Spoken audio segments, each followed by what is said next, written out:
all I own. Hand in my hand and we promise to never let go. We're walking a tightrope. High in the sky we can see the whole world down below. Hi guys, and welcome back to Abbie.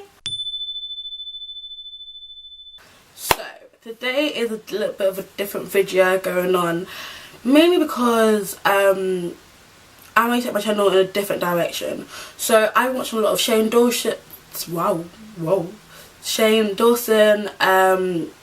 Here for the Tea, and Shan Bruger. I watched Shan Bruger for a very long time, so it's fine. And I was watching loads of like documentary style videos, and I feel like that's what I want to make, and that's what I really like. Things that come in series. So whether it's documentary style about like, it's not going to be about like the truth behind the fast food industry. Like, I'm not going to be doing that. But it's like things in my life I want to experience, I want to share with you guys, I want to learn, I want to teach. I kind of want to break them down into smaller things and really just dive into it. So instead of being like, oh yeah, I'm going to do a video on money management and make it one video and just cram a whole bunch of information in it, I'll spread it over a longer period of time and give you guys the best quality information you can get. So in doing that, I already kicked off the series with my makeup collection. So they've done it all in one video and just having like all that content. Imagine all in one video. Imagine. But as you guys know, I do makeup, beauty, I do beauty and I do lifestyle type of things. This is going to be a lifestyle type one. This whole series is about loss and a loss of a loved one. And we'll be talking about my personal experience and other people's experiences. This first video is going to be me just talking. I don't really know what I'm going to say. I haven't really planned it out. I don't really know what people want to know. But let's get to talking. So if you guys have been living under a rock and you don't know, my eldest sister, Bethany, died at the beginning of this summer. She was diagnosed with inflammatory breast cancer from 2015, the 31st. Is that New Year's Eve? Yeah, the 31st of December. And I found out around mid-January, early February 2017. And then for a period of time she had a YouTube channel where she spoke about her experiences. Since then the content has been wiped and it's not really working anymore because she started to take the videos down. That's actually quite an interesting story that she told me.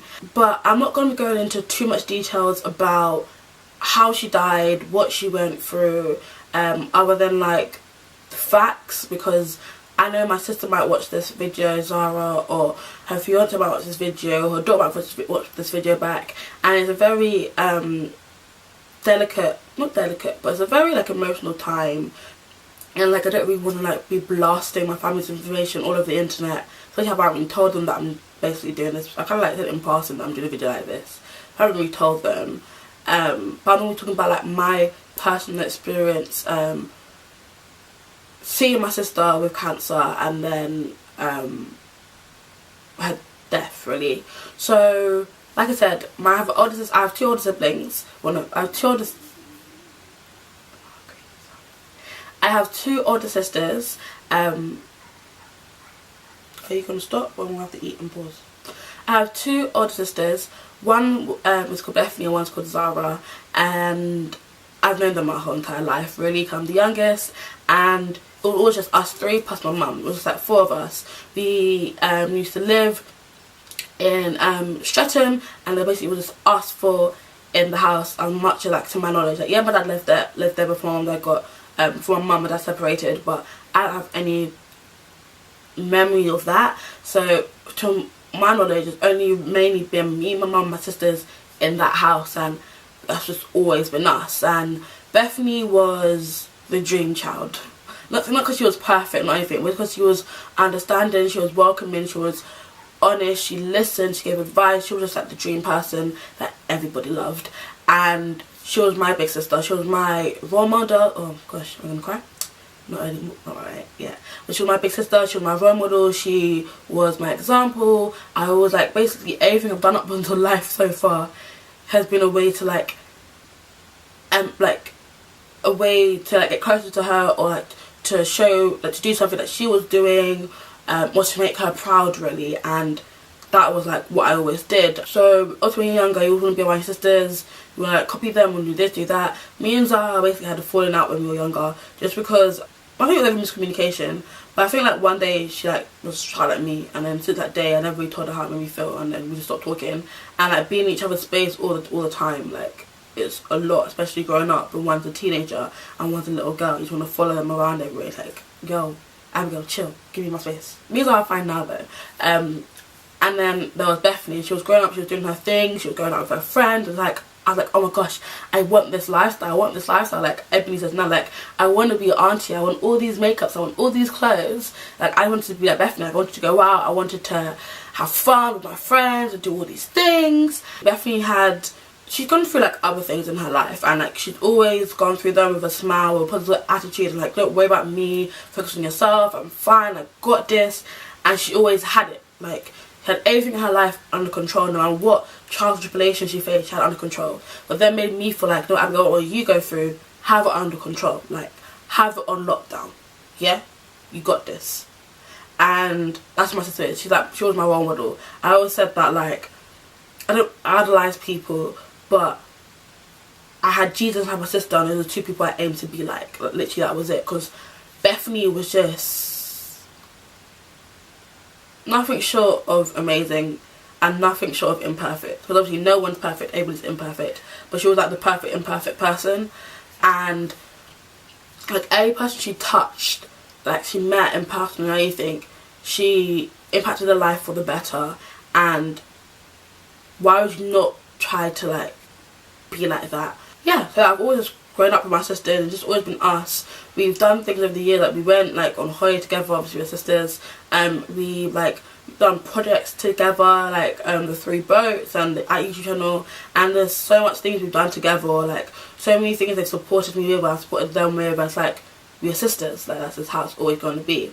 And since 2014, when we had the 3 boats YouTube channel, to me we've always been 3 boats. It's always been us 3. Like, yes, I do have a younger brother and sister now, but we've always just been us 3. Like, there is only like 18-17 year age gap between me and my younger siblings, and let alone my older siblings and my younger siblings. And it's like me and my sister, we just all grew up together, we were in each other's space all the time, like we're in each other's rooms, in each other's space. We just grew up with each other, and we saw every stage of life go. Like from Bethany moved out, Bethany got a new job, I got promotion, to having her daughter, all these things. Like we see each other hit these milestones, and we celebrate together, and we chill together, and we jam together, we watch TV, we eat food, we just do sisterly things. My family has always been important to me, especially as of late, because in secondary school I went through a very dark time, and I didn't understand the meaning of family, and I kind of pushed my family away from me. So now, as a more conscious person of my own actions and my own mental health, I make an extra effort to be closer to my family. So like everyone who's met me since like college will know that my sisters mean a lot to me, because yeah, I have my parents and they're your parents, but your sisters are the one you really tell everything to. Like you tell them about the boy you're dating and what he did, or this, that, or the other. Like, oh yeah, we kissed behind the school park, whatever. School park, whatever. And where you just tell your parents like this, the normal stuff. Like, yeah, I had dinner, I had breakfast, I told my sister, I told Bethany basically nearly anything she asked, I told her. And like, when I was in uni, she was like, I remember I was in uni, I didn't have to use the grill, I had to FaceTime her, she could tell me how to use the grill, and like, stuff like that. Like, we were just like, we were sisters, and that's just what sisters are. And then earlier this year, she like passed away. And I think at first, I've always said like, I don't have any qualms with death. I think my biggest qualms with death is, my biggest qualm with death is what happens after. And that's all, as I said, like dying doesn't scare me. Like being in pain and choking to death, or drowning to death, or going away in my seat does not scare me. What scares me is like, what happens to my family?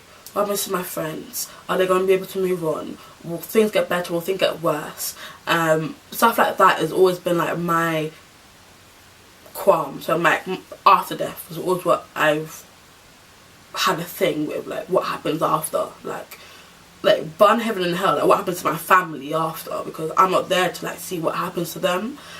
Cool, yeah, I want to know if I get to heaven or hell, whatever happens. Like maybe, you know, it's all about regeneration, and when I die it's when I'm being born into a new baby, and that's why I'm screaming conspiracy theory, or you know what, I go and meet my Lord and my Saviour, and then that's just that. But like, what happens to my family on earth? What happens to my mother? What happens to my sister? What happens to my brother, my children if I have any, my partner if I ever find them? Like, what happens to them when I'm no longer here? And so when Bethany like passed away, like on the day, it was like, yeah, I cried because like obviously my sister died, but like I was okay.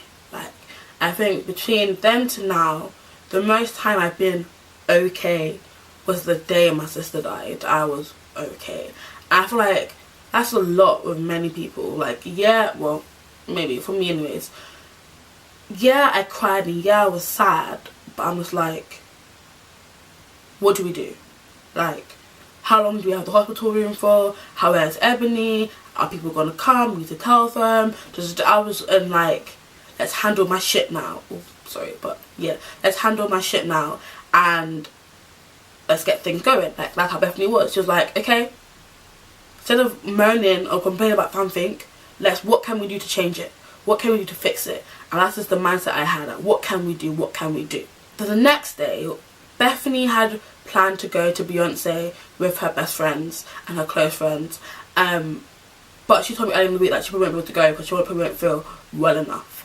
So she had decided that between me or Mummy, we can go see Beyonce. Mum was like, Abigail, you go. Like, why am I going?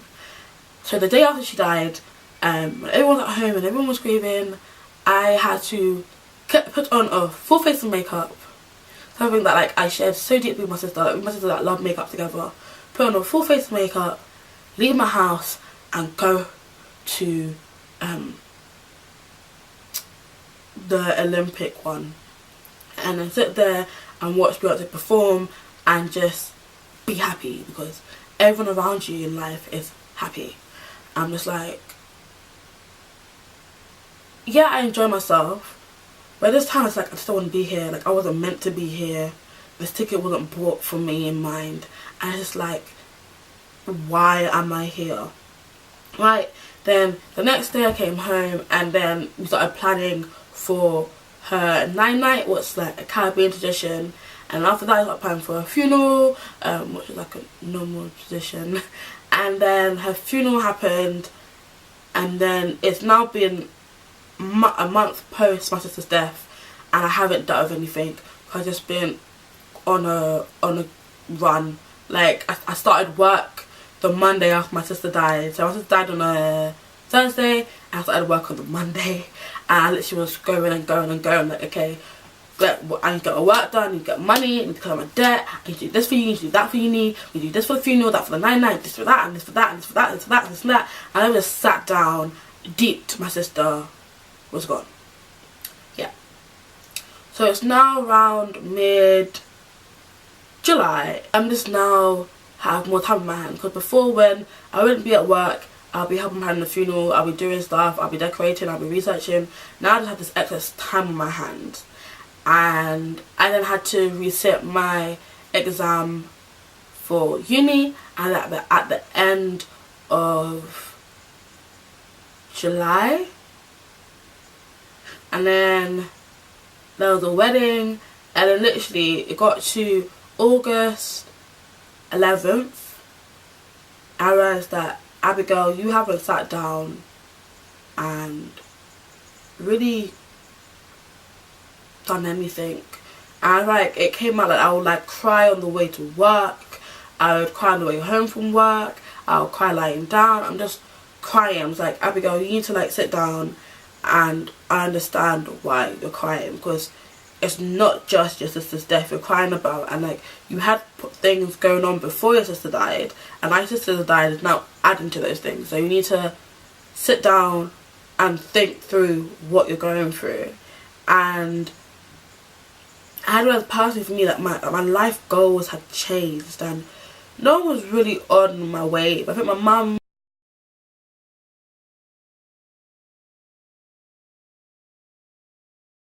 I wasn't, like the other that I wasn't proud of anything. I wasn't proud of YouTube. I wasn't proud that I had a YouTube channel. I wasn't proud that I had started a brand. I wasn't proud that I had moved out of home. Like, nothing I did made me feel happy until I started to go out, because in August, literally like 1 week after each other, there's 3 birthdays, and I just went out, spent time with those people, and that's what I care about. I care about making connections and memories with my friends and my family, because at the end of the day, that's what is important to me.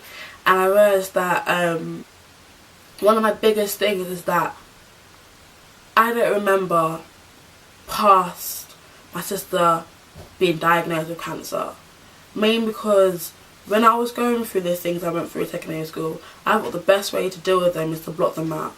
However, let's say for instance something happened in my room, right? I'll block out everything that happened in my room. That means I'm blocking out the white walls, I'm blocking out the blue walls, no, the white doors, the blue walls, the fairy lights. That means any memory I have with white doors, blue walls and fairy lights have now gone. It's hard to just easily think of a memory of my sister before she had cancer, and that's something that it makes me kind of sad, because we obviously did things before she had cancer, and it's like, it's all these memories that now like hidden very deep in my mind, that I don't have to sit there and be like, what happened this year, let me try and think of a date. Like, I don't have to sit there and try and remember things, where thinking of something recently is fine, but I always said that, like, me now, like, my sister the past 3 years wasn't my sister. Well, she was my sister, but it was like a different version of my sister that wasn't the same as when I was growing up. And I'd love to have a memory of my whole sister. And yeah, I did put up on Instagram, like, to ask me questions. 2 people asked me questions, and the questions were, is it better that you knew beforehand, or would you rather it happen suddenly? Something that most people don't know is that we didn't know my sister was going to die that day. She didn't know she was going to die that day. She only went into hospital because she had a low calcium count, and when I was in there, like, when she went in, she was like, "Mum, how long are you going to be in here? Like, will I be home by like Sunday?" I'm like, "Yeah, probably just stay here, get your calcium up, and you'll be able to leave." We didn't know how much time we had with my sister, but we thought like we had at least to like the end of the year. Like, she will see Ebony go to school, have Ebony's 5th birthday.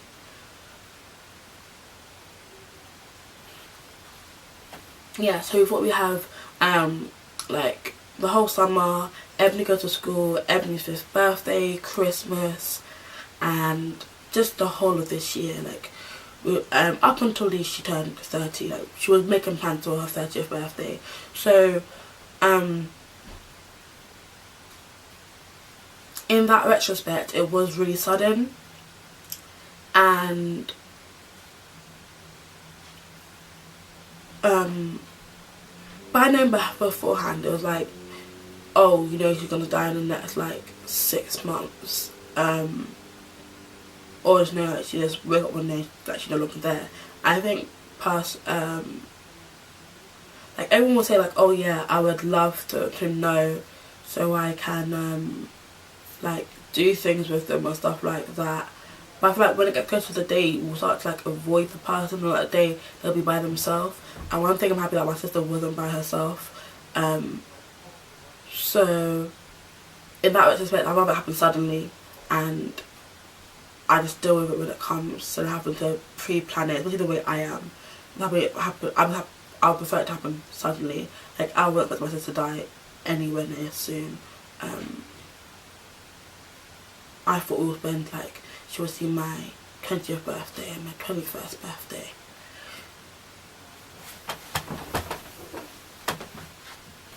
Yeah, so I thought she would see my 21st birthday, my 25th birthday, she'll meet my husband, cuss him out probably, come to my wedding and all those things. Like, that's what I thought would happen. But plans change. And the next question was, does time really heal you? And that's something I was talking about with my best friend as well, and we're always talking about death and like how your perception of death of like a loved one compared to actually going through it is two different things. And people will say, oh, time's the best healer, time's the best healer, time's the best healer. And quite frankly, I don't think it is. I think time's the best healer is bullshit. Mainly because for people like me, it's the small things that matter. It's the fact that when my family comes to visit me at work, my sister isn't coming. When I move to uni, my sister's not going to be there. When I graduate my uni, my sister's not going to be my graduation. When I found a funny meme, I can no longer send it to her. When I look really nice and fleeky, she's not going to see and comment on it. It's those small things that happen on a day-to-day basis that make it harder each time. I feel what time does is time normalizes it. Time normalizes the fact that she's no longer going to like your Instagram photos, and she's no longer going to comment, and she's no longer going to take your photos, she's no longer going to be able to surprise you, or you can surprise her. I think time just normalizes the fact that the person's not there anymore. I don't think it actually helps to heal you. I think on a literal sense, yeah, because you might not be healed on one day, but you might be healed in like 15,000 days. But I don't feel like time, I don't think it's the concept of time that heals you. I think it's the concept of that time normalizes the death that might contribute to you healing. But to me, like, time can move by and I can still feel exactly the same. All that happened now is that I'm just used to the fact my sister's no longer there, but I don't mean I've healed from the fact that she's dead, if that makes sense. But I hope this was an insight to my brain. I don't know really what I wanted to say. I just wanted to express stuff. Like there's things that I haven't spoke about. I think I might speak about at a later date, or my mum and niece are now home, so it's not going to be quiet. So I need to cut this video up short. If there's anything I massively missed in editing, I will edit it in and you guys would see that. I hope you guys enjoyed this video, and if you did, give a thumbs up, comment and a like and a share and all that jazz. And I'll see you guys real soon with another video, for part 2 of this series that I'm excited for you guys to actually see.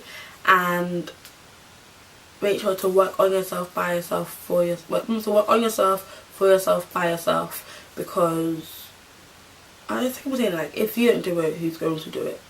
And yeah, I'll see you in another video. Thanks for watching. Bye.